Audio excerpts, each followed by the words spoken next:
Karong adlaw gisaulog sa San Jose Elementary School ang pagtatapos ng buwan ng wika, ang buwan ng Agosto. Dito maraming mga bata, mga magulang at iba't ibang mga bisita ang dumalo upang tunghayan ang pagtatapos na ito. Ako na lang po ding pinagsama-sama ang akong Tagalog ug Bisaya para madali ninyong masabtan dahil ako ay nahirapan na sa kalisod. Unya mao na ang among gwapa nga MC, si Teacher Lavinia Sanchez. Unya kani nga program ako di ay ang sound operator. Mao na ako ang nagkuri-kuri diha sa amplifier. Unya kay Barrio Fiesta man ni maong naa ni sila payag-payag diri. Nya inyohang makita diha nga nay daghang mga pagkaing Pinoy. Unya ang uban ila na sa nang gitabunan kay hadlok silang malangawan. Pero di god hadlok lang gud na silang kuhaan. Unya karon atong paminawon ang tula nga pinamagatang ang batang buutan. Nasogo ako mutuman sa walay paglangan-langan. Ako'y batang matinaharan manimbayan sa tanang panahon. Kanindot naman lang kung ang tanang bata pareho nimo buutan inday. At ang susunod naman na magtatanghal ay ang grade 1 sa kanilang tula na pinamagatang ang gatas at ang itlog.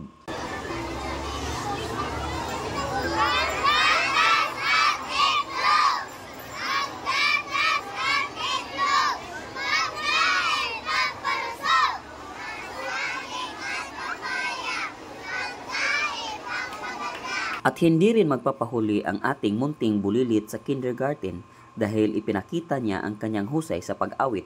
Ngunit hindi na natin ipaparinig ang kanyang inawit dahil baka tayo ay makapiray. At mula naman sa ikatlong baitang ay mayroon ding isang batang nagpapakita ng kanyang husay sa paggawa ng kwento.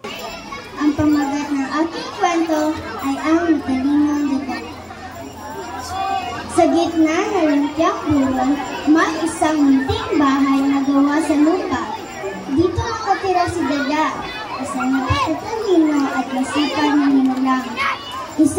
Napakahusay talaga ng iyong kwento, Inday, dahil meron kaming napulot na magandang aral. At habang nagkukwento ang mag-aaral sa harapan, ang kanyang advisor naman ay busy sa pagkuha ng video. Ganyan talaga ang mga advisor, palaging proud sa kanilang mga mag-aaral. Unya, kining mga bata nga naa sa akong loyo, kay gipanglaay na. Mauna nga pagkuha nako og video, nagpusing-pusing pud sila, may na lang makuhaan ang ilang kalaay. Unya kay talented man kayo nga atong mga bata, ang sunod nga ni perform mao ang mga bata nga kamao mo ukulele.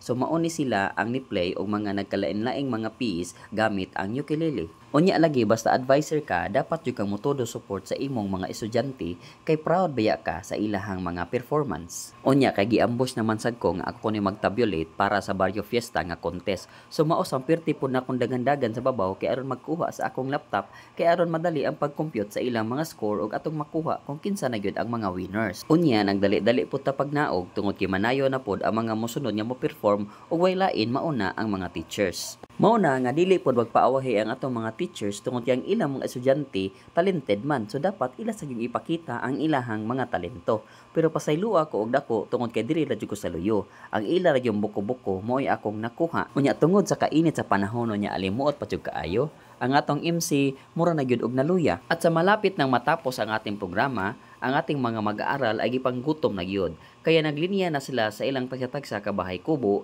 para magkuha sa ilang mga pagkaon. Pero mga buutan na gyud sila kay wa ra gyud sila mag-ilugay. At dahil ang grade 1 ang nanalo sa Barrio Fiesta, ito ang mensahe ng kanilang grade leader. Panapos na pagdiriwang sa buwan ng wika. At ang unang baitang ko ang siyang nanalo sa Barrio Fiesta. At kami po ay lubos na nagpapasalamat sa lahat ng mga magulang na talagang suportado ang aming pagdaraos ngayong araw na ito. Sa lahat ng mga nakisali, nakilahok, maraming salamat po.